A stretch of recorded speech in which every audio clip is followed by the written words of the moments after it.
They're gullible morons who'll believe anything and just want to please grown-ups. And they don't have any frame of reference.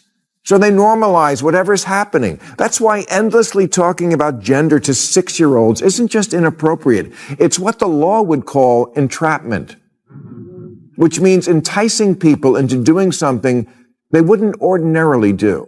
And if you think that some of that isn't going on with gender in schools, you're not watching enough TikTok videos. I pledge allegiance to the queers. I'm not allowed to be out as trans non-binary at school. This one's dark, so brace yourself. Bill Maher has been railing against his own party for years, but with no change in sight, he's finally done. And this time, it's not jokes or satire, it's serious. Maher watches the left implode in slow motion, exposing hypocrisy, exploitation, and outright insanity. The party he once called home is unrecognizable. He's made it clear he's not going down with the ship. So why the defiance, and is he about to cross over? When the evil governor of Florida was saying the exact same thing about kids and creepy stuff at Disney that liberals now find intolerable at Nickelodeon, he was dismissed as a hick and a bigot. But why would a kids' content factory like Disney be all that different than the one at Nickelodeon? The reason we find pedophiles in the Boy Scouts and the Rectory and kids' TV is that's where the kids are.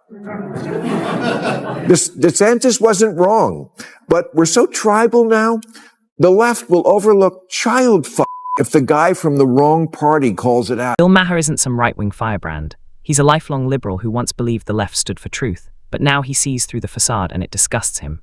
The modern left only calls out wrongdoing when convenient. A conservative speaks truth, hates speech. A liberal criticizes their own, bigot. This isn't justice, it's tribalism disguised as virtue signaling. Maher calls it what it is, a self-serving echo chamber that tolerates loyalty, not honesty. He's done being smeared for principle. Walking out the front door, head held high, he leaves with a middle finger raised. People who believe in social justice have agreed this is wrong and this is bad, and exposing kids to an adult world of lurid costumes and garish makeup borders on abuse. Now hurry up and get in the car, we're late for Drag Queen Story Hour. Here, where Maher goes all in. The left preaches love and inclusion, yet behind closed doors it's a swamp of vice, arrogance, and warped morality. They claim to protect youth, but rush them into adult culture at breakneck speed.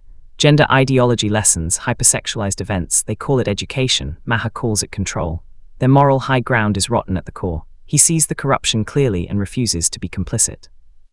This isn't progressivism, it's perversion disguised as compassion. Maher draws the line, walking away from the charade, unafraid to name the danger and reject it entirely. Not that there's anything wrong with being a drag queen, but maybe it's time to admit that sometimes Drag Queen Story Hour is more for the queen than the kids. Sure, kids love a clown, but does the clown have to have tits? This point may elude the average liberal, but not Bill Maher. He sees the truth. Drag queen story time isn't about reading to kids, it's about exposing them.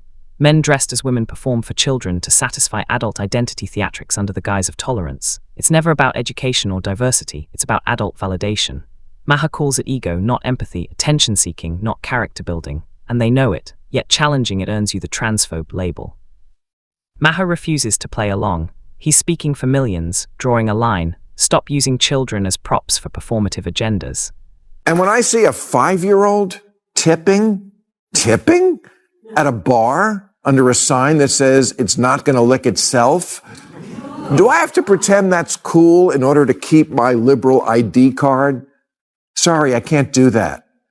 If you want kids to be more tolerant, why not have handicapped people read them stories? Kids are more likely to encounter disabled people than drag queens in life. Geez, can't we just go back to the good old days when kids were read simple stories with simple morals like, if you're a lonely single man, just make a boy out of wood? You can hear the disappointment in Maher's voice. He recalls a time when children's stories were simple, charming, and taught timeless lessons about courage, kindness, and honesty. Today they're filled with rainbows, pronouns, and climate guilt for kids under 6. The left has hijacked even bedtime tailies, turning them into ideological battlegrounds. A talking bunny can't just find a friend, it must explore its gender identity and confront systemic oppression along the way. Maher's frustration is clear.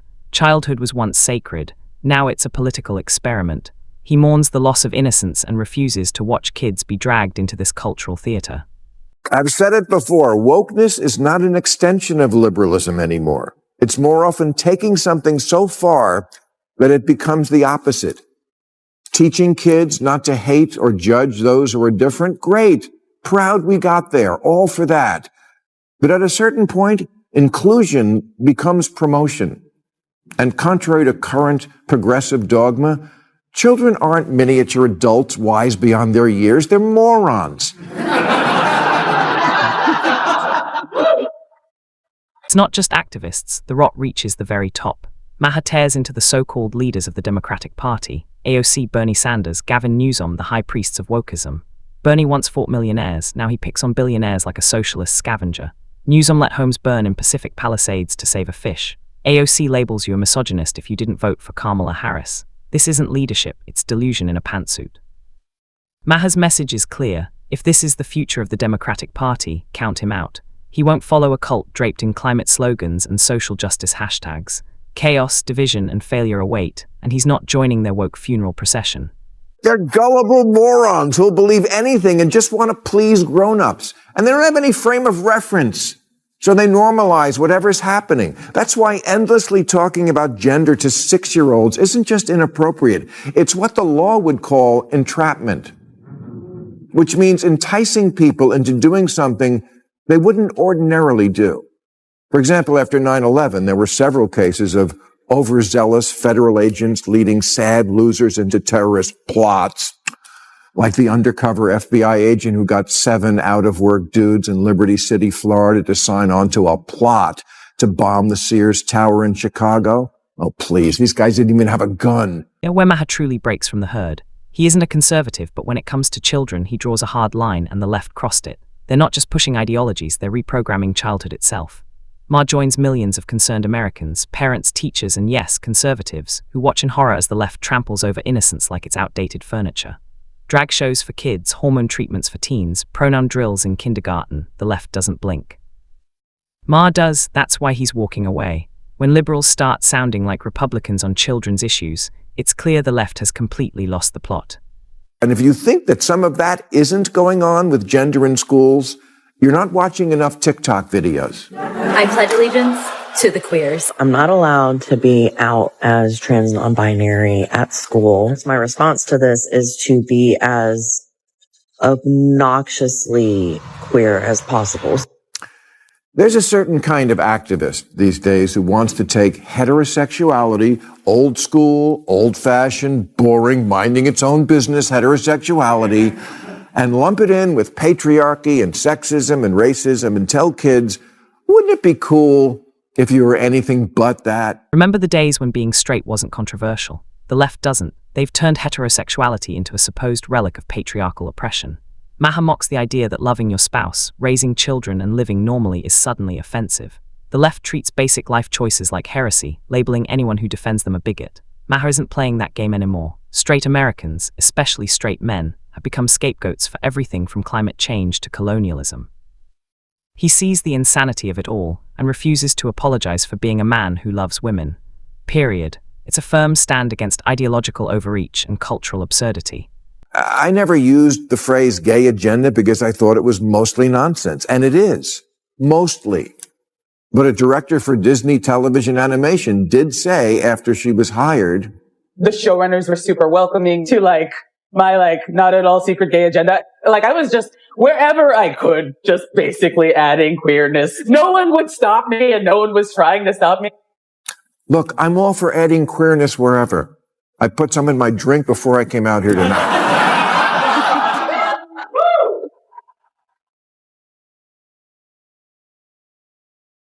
But maybe we should think about giving kids a break from our culture wars for years, conservatives were mocked for claiming a covert agenda to push LGBTQ+ ideologies onto Generation Alpha. Now Bill Maher confirms they weren't wrong. He admits he dismissed it too until a Disney executive let the truth slip. LGBTQ+ characters and themes were being inserted into kids' programming, not for tolerance or diversity but to reshape culture. Maher was shocked and angry. He realized he'd been lied to, manipulated, and gaslit. This isn't about rights, it's indoctrination. Even a liberal like Maher sees the future being hijacked, and he's finally sounding the alarm. The left refuses to listen. If you want to win my vote, don't give me the ick. You know what the ick is, right? It's a term mostly used in the dating world to describe that moment when one of the people, usually the man, does something so icky that the woman cannot forgive it or forget it. Like sending a dick pic or being mean to the waitress, paying for dinner with a coupon, getting his mother to call you when you dump him, asking for sex in baby voice. Once you give her the ick, it's a wrap. Bill Maher voted Democrat for decades, but lately the party gives him the ick. Why? Because they've lost their minds, allowing biological men in women's sports, letting them into women's bathrooms. This isn't progressive, it's regressive, anti-woman, anti-science, anti-reality. Maher isn't just frustrated, he's embarrassed. These are the people he once defended. Now they act like clowns in a circus of bad ideas. He's unsure he can pull that lever again in 2028, unless Democrats abandon the delusion and embrace common sense. But realistically, will they? History suggests otherwise. A couple of weeks ago, Bobby Kennedy, scion of the most storied dynasty in Democratic Party history, dropped out of the presidential race and threw his support not to the Democrat, but to Trump. And everyone all at once said the same thing. Bobby Kennedy did something weird? This might be the biggest hint yet. At the end of his monologue, Maher brings up Robert F. Kennedy Jr., a lifelong Democrat who left the party to run as an independent because he saw what Maher sees now, a party that's lost its soul.